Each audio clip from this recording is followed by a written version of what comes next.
ሰላም ናይ ዝፈነ ናርዲ ተኸታተልቲ ዝኾንኩም ለኹልኹም ከመይ ኣለኹም? ኣነ እግዚአብሔር ኣምላኽ ይመስገን ሰላም ይጽባእ ኣለኹ።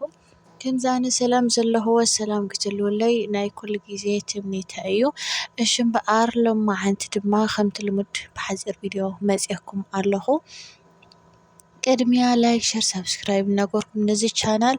ቤተሰብ ኩኑ ናይ ደወል ምልክት እንዳወቃዕኹም ማለት እዩ። ኣበራትዕና ክብለኩም ይፈቲ ክብራት ምልክትና እንድሕዋተይ ሽምበኣር ላይክ ሸር ሰብስክራይብ እናገበርኩም እተበራትዕና ከዓ ብጣዕሚ እየ ዘመስግን ቴንኪዩ።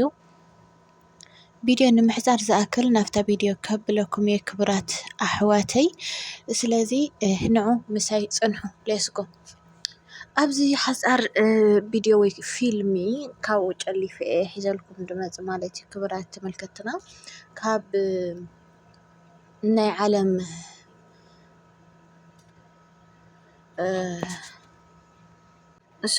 ናይ ፀላም ቃል ኪዳን ገሊኣ ትብልታ ፊልሚ ወይ ድራማ ማለት እዩ። እስኹምን ኣቲኹም ርእይዋ ኢኹም ኣብ ማራ ኢንተርቴንመንት ህላትኩም ተዘርጊሓ ናብኣ ከብለኩም እየ። ንዑ ምሳይ ፅንሑ ሎማዓንቲ ሓፂር ብጣዕሚ መሳጥን ሪአ ከምቲ ልሙድ ኩሉ ግዜ መሳጥን ድየ ድብለኩም ከዓስኹም ከይመስጠኩም ድዩ? ከመይ እስኪ ኮመንት ፃሓፉለይ ባ እቲ ድራማታት እሲ እንታይ ትምህርቲ ይህበኩም? እስኪ ኮመንት ፃሓፉለይ ኢኹም ቅምጥለይ ክብራት ተመልከተይ። ሽምበኣር ሎማዓንቲ ከምዚ ትሪእዎ ዘለኹም ኣብ ስክሪን መርሃዊ ሓቂ ሓይሽ ብጣዕሚ እየ ዘድንቆ። በዚ ኣጋጣሚ ብጣዕሚ ደስ ዝብለካ እንድዒ በቃ ደስ ክብል ወዲ ስትራክቸሩ ገለ ዕላሉ ገለሲ ጥባይ እኳ እንድዒ ግን ኩሉ ነገሩ ዝተፈታዊ ወዲ በዚ ኣጋጣሚ ደስ በሃሊ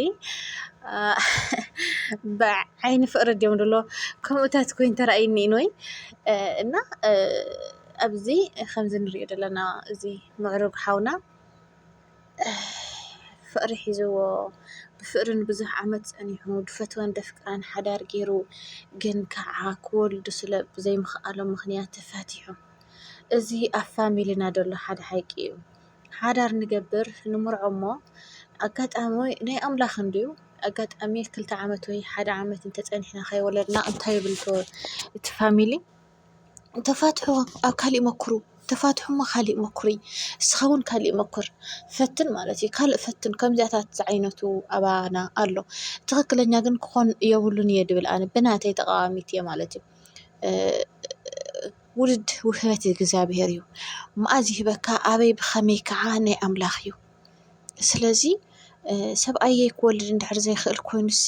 ኣነ ንምንታይ እየ ኣብቲ ከይደ እውን እኮ ዘይክወልድ ይኽእል እየ እሱ ክወልድ ኣይክእልን ኣነ እንታይ ሒዘላ ኣነ እውን ክወልድ ኣይክእልን እየ እና ብእምነትን ብፍቅርን እንድሕር ዕድመ ወሲድና ብሓደ ፍቅሪ መስሪትና ብሓደ እንድሕር ቀፂልና ለእግዚኣብሔር ዝሰኣኖ ነገር ስለዘየለ ክንወልድ ንኽእል ኢና። ግን እቲ ፀገም ናይ ፋሚሊና ድዩ ከመይ እዩ ዓይኑ ኣይርድአንን። ዋላት ንሕና እውን ሒዝናዮ ዳዕበና ሓደ ነገራት ኣሎ።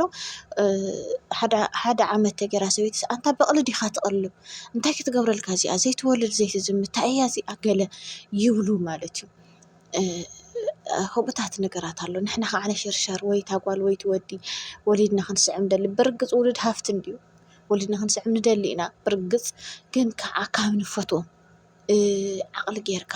ትሕትና ጌርካ ተፀቢኻ ዝህበካ ውልድ የሓይሽስ ብሃበ ተረኽበ ኣብቲ ከድካ እናዘሙኻ እናዞርካ ትክክለኛ ብእምነትን ፍቅርን ፀኒዕካ እትነብር ዋላ ኣብ መጨረሻ ሓደ ውላድ ተሂብካ እሞ ኣምላኽ እንተባሪኽዎ ንዓኻ እኹል እዩ። ዝዓበየ ሃፍቲ ንሱ እዩ። 10 ቆልዑ ተወሊዶም ካብ ፍርሒ እግዚኣብሔር ዘይብሎም ዘዕብዮም ሓደ ቆልዓ ወሊደ ፍርሒ እግዚኣብሔር ዘለዎ ኮይኑለይ ክዓቢ እየ ዝምነ ሕጂ ኣነ እና እዛ ሓውና ኣይወልድን ኢላ ሰበይቱ ምስ ሰበይቱ ተፋቲሑ ኣብ ካሊእ ሰበይቲ ፈቲኑ እዛ ካልእ ሰበይቲ ከዓ ከምዛ ትሪእዋ ዘለኹም ሰላም ማለት እዩ ካብ ካልእ ጠኒሳ ግን ከዓ ናትካ እዩ ኢላቶ እያ ትነብር ዘላ።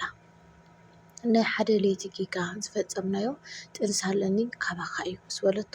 እሱ ከምዘይወልድ ይፈልጥ እዩ ብሕክምና ይኹን ደኣ እምበር ምንም ኣይበለን። ኣብቲ ናይ መጨረሻ ሰዓት ግን ክዛረባ ዶ ሱቕ ዶ ክብል ኢሉ ብጣዕሚ እዩ ዝጭነቕ ነይሩ። እንተኾነ ሰላም ናቱ ኢላ 4 ነጥቢ ዛዚማቶ ስለ ዝፀንሐት ሕክምና ከይዳ ሕክምና ተሓኪማ ብዙሕ ነገር እንትን ኢላ إيبنا بدكتور كيدا مرمرني ما أرلخو جزء مولادي بس يحدي قال لي حكمنا خيدا أو حكمنا آتيها قد أمت دكتور دحاني خي صبوا على خصبوا كنا تاتي خدل خي كاخ عجنا أي حاجة تولي تخلن كتخدي خكساخي ماني بعل بيتك مسفلا بعل بيتي مرهويو وأزي ولد يخل مسفلا سخ عنو ولد يخليو كمان ديد أتاني سزنيخو إلى سخ عشان بدا سنحس كدحان من مقارن المرققات كله لي حاب نسك تليفون كيلوا دويلو أمتيو مسمت اتزفلت أمرها خوين صاني مالتي دكتور كعاسم سلام أنا إحنا بتي زتوهابنا مسارحي ناي حكمنا مرمرة أكايدنا له مرهاو ولد يخلني كمي أزا قداي قد نخلتي خميد ملكاتي لوا دكتور بخمس تشامع أي قال مالتي النساخ عن تاي تبلا لهم انتي تبلن لهم أنا هجي كاو صباح خوي أنا خمر هويت أنيسة زلهم انتي يقول ده يخلني هو اللي ده يخلني من انتي كمي لخو خوني خل إذن عايك تشوروا اللي خدشورني أخو منبر كلا أيقونن قليلاتهم ساتهم كعقوة كنشوفوا دك مسيلك خواني خيلي حجي كن أبقد معين كمر مريك كريك قليل وامر هاوي حرايشي لا سرنا بخيت كيدو دمر مراغير مالتيو كولد كم زي خلك عمل شيء انت جنا تنجرو أبزي حدا نجر كبلا دليل جلخ أنا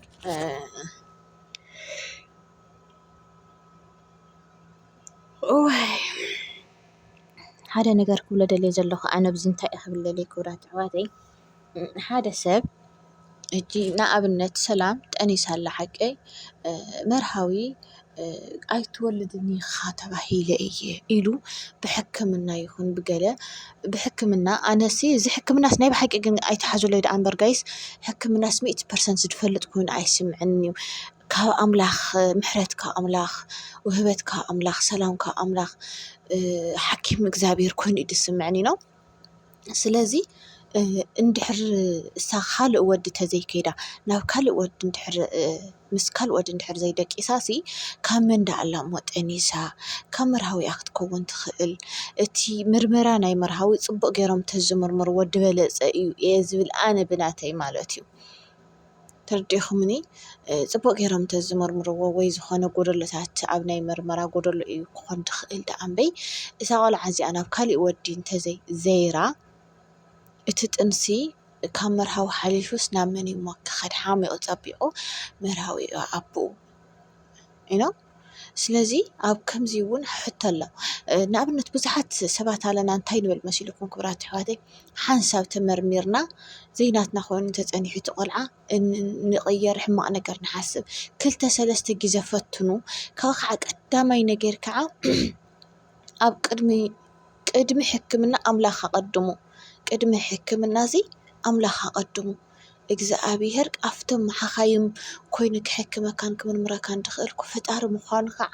ኣንሕና እምነት ከነሕድር ኣለና ባህሊት እየ በዛ ወገነይ እና ክብራት ኣሕዋትና እዚ ሓውና ከም ዘይወልድ ሕክምናት ነው ይንገሮ ኣሎ እዚ ሓፍትና ከዓ ካብ ካሊእ ከም ዘይጠነሰት ካብ እምበር እትፈልጥ ኣላ እዚ ብጣዕሚ እንትን እንድብለካ ኢና እና ቀዳምነት ኣምላኽ እምነት ጌርካ ኣብ ሓኻይም እውን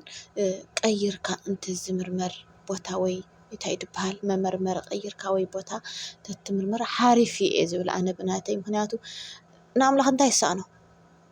ንእግዚአብሔር ዝወል ሓንቲ ዝሰኣኖ ነገር የለን ኢኖ ዝሰኣኖ ነገር ስለዘየለ ሰላም እውን ካብ መርሃዊ ጠኒሳ ክትከውን ስለትኽእል እቲ ምርመራ ጥዑይ ገይሮም ተዘስተኻኽልዎ ወይ እንደገና ደጊሞም ደጋጊሞም ተዝምርምርዎ ባህሊት እየ ኣብዛ ናተይ ሓሳብ ክብራት ኣሕዋት በዚ ኣጋጣሚ ግን ብጣዕሚ እዩ ከቢድ ናይ ብሓቂ ብዙሓት ኣለዉ ኣነ ዝፈልጦም ኣብ ዓዲ ተመርዕዮም ኣጋጣሚ ውሉድ ስኢኖም ዋ እሳ ኣይትወልድን እያ ካልእ ሞክር እንሱ ይወልድን እዩ ካልእ ሞክሪ እንዳበሉ ደፋትሕዎም ብዙሓት እየ ዝፈልጥ ውሑዳት ኣይኮኑን ከዓ ትክክለኛ ከምዚ ኣይኮነን ጋይስ በተለይ ኣብዚ ሕጂ ዘለና ወለዶሲ ከምኡ ኣይኮነን እምነት ሒዝና ፍቕሪ ሒዝና ምስ ካብ መጨረሻ ክንነብር ክንሓስብ ክንምን ኣለና ደኣ እምበር ናፍቲ ኸድኩ ካብቲ ተገልበጥኩም ካብቲ መፃኹም ንኣና ዋላ ንሂወትና ዋላ ንመፃኢና ዋላ ንደቅና ፅቡቅ ኣይኮነን ዳርጋ ዝሙት ኢኻ ትገብር ዘለኻ ኢኖ ካብቲ ተፋቲሕኻ ናፍቲ ካብቲ ሲ يعني ولد مهاني أي طفئنن جن كعصب أيقونن بخالي فيديوس كام نراخب سناي قنيات باي.